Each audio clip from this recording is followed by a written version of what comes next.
Yo tout le monde, salut à tous, salut à toutes, welcome, bienvenue. Dans cette vidéo, je vais te donner les applications que j'utilise souvent en voyage, mais qui sont pas très connues. Mais avant ça, générique.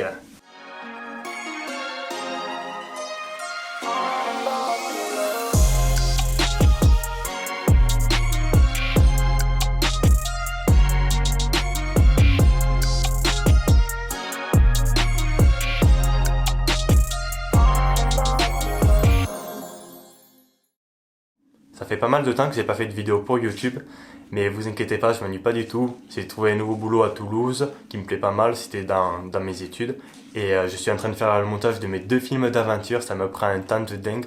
Le premier film c'est la traversée de la Nouvelle-Zélande en moto et le deuxième c'est France-Grèce en autostop avec 300 € en poche. Du coup ça prend un temps de dingue, j'espère que ça plaira quand ça sortira. Du coup là j'ai envie de te parler des applications ou des options qu'il y a dans les applications qu'on ne connaît pas forcément et qui peuvent beaucoup t'aider pendant le voyage, ou du moins moi ça m'a souvent aidé.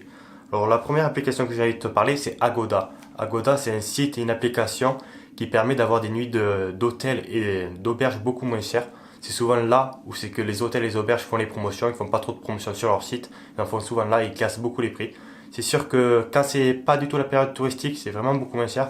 Quand c'est la période touristique et que les hôtels sont déjà beaucoup pleins, c'est un peu moins cher, mais vraiment quand c'est pas du tout touristique, enfin que c'est pas la saison touristique, c'est vraiment pas du tout cher. Pour exemple, à Auckland, quand j'étais arrivé, à Auckland en Nouvelle-Zélande, quand j'étais arrivé au début de mon voyage, je payais 15 € la nuit, et après 10 mois après avoir voyagé partout en Nouvelle-Zélande, je payais 5 € la nuit, une chambre de 4, alors vraiment pas cher. Du coup, regardez pour partout dans le monde, Agoda, si vous pouvez trouver des nuits moins chères. Alors le second c'est Road Tripper, ça te dit ce qu'il y a sur ton itinéraire ou autour de toi, ça te géolocalise où tu dis où c'est que tu veux aller, ça te dit ce qu'il y a sur la route. Ça recense vraiment énormément de choses, les choses à faire, les choses à voir, les restos, les bars, les parcs, les randos, les hôtels et aussi la nuit nocturne, très très complet et ouais, pas du tout connu. Enfin moi j'ai jamais entendu quelqu'un qui me parlait de ça. Du coup je l'ai trouvé en cherchant, en faisant des recherches, mais c'est vraiment souvent quand j'ai une ville que je connais pas, je regarde ce qu'il y a à faire autour de moi, ça me marque les parcs, les bars et tout ça, vraiment bien. Pour le troisième c'est Couchsurfing, tu connais sûrement, le site d'hébergement entre voyageurs où il n'y a pas d'argent en jeu, rien du tout, juste de l'entraide.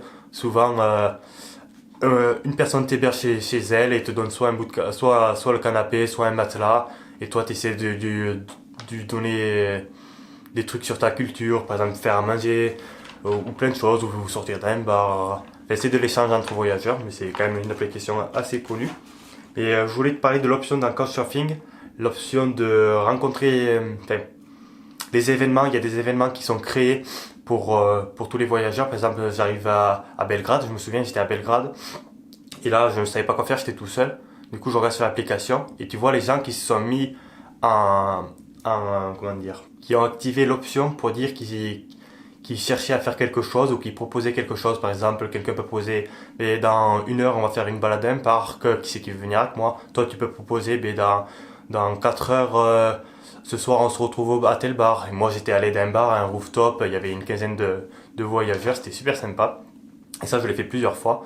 Du coup il y a cette option dans Couchsurfing, il faut que tu cherches, tu peux trouver les gens autour de toi dans la même ville qui sont disponibles à faire des choses, et tu peux leur proposer ou ils te proposent, et ça marche vraiment vraiment bien. Et aussi des fois tu as des bars ou des petits trucs qui organisent des choses, du coup tu peux aller directement à ces événements aussi. Le quatrième c'est Polar Step, ça fait pas longtemps que je l'ai téléchargé. Ça recense ton itinéraire et ça te met les photos que tu as prises sur ton itinéraire. Par exemple là je l'ai téléchargé cette semaine, mais on m'en avait souvent parlé.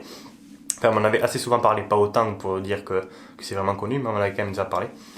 Et du coup, même si j'avais pas l'application depuis longtemps, vu que j'ai pris les photos et que j'avais activé la géolocalisation, ça m'a remis tout mon parcours à l'île de la Réunion, mon tour d'Europe, mes tours d'Europe, enfin mes voyages en Europe plutôt, la Nouvelle-Zélande, enfin ça m'a remis tous les voyages que j'avais fait depuis que j'avais ce téléphone. Ça faisait 2 ans que j'avais ce téléphone, du coup ça m'a tout remis, j'étais super content, je voyais les photos et tout ça. Et tu peux choisir de te mettre en privé ou en public pour que les autres voient ou pas. Pour l'instant moi je suis en privé, mais je suis grave content. Tu vois exactement le parcours que tu as fait et les photos, à quel endroit tu as pris, ça me rappelle plein de souvenirs. Le cinquième et sixième c'est des applications Google. Le premier c'est Google Traduction, Google Translate. Et ce qui est bien, c'est que tu peux télécharger un mode hors ligne. Ça, je ne le savais pas avant d'arriver à Nouvelle-Zélande, j'ai découvert là-bas. Par exemple, tu as besoin de télécharger l'anglais, tu peux télécharger toute la langue anglaise. Et du coup, ça va à chaque fois que tu vas marquer une phrase ou un mot, ça va te donner la traduction. Bon, elle n'est pas aussi précise que quand tu es à la connexion, parce que quand tu as la connexion, elle cherche des choses plus compliquées. Là, ça traduit mot par mot. Et aussi, il y a la deuxième option bien dans Google Traduction, c'est par exemple, tu peux prendre un texte en anglais en photo et ça va te le traduire. Il faut que tu cherches, c'est un petit icône en photo et sinon tu cherches sur internet pour les deux, tu vas trouver comment faire, c'est facilement expliqué. Et le deuxième, c'est Google Maps. Google Maps aussi, tu peux l'avoir en hors ligne. Mais par contre, là, il faut choisir une zone géographique. Par exemple, toute la ville d'Auckland et ça te télécharge les transports en commun, ton itinéraire à pied, enfin tous les itinéraires. Ça, c'est vraiment, vraiment pratique. La septième, vu que je suis pas hyper fort en anglais, je sais pas comment on dit, Ling, L-I-N-G-U-E-E, Ling.